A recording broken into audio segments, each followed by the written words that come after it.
Aziz hamkorlar, skladimizda shunaqa kuluk va badimiz bor.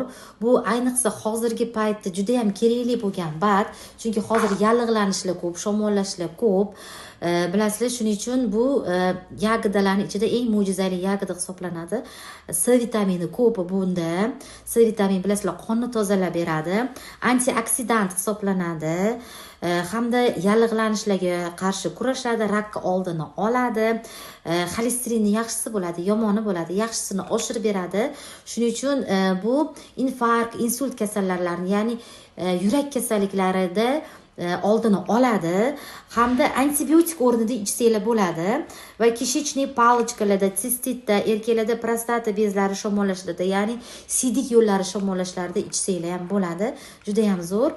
Shunaqa tabletka ko'rinishida bo'ladi. Bir kunda bitta ko'proq suv bilan ichsanglar juda ham foydali badlarimizdan bittasi.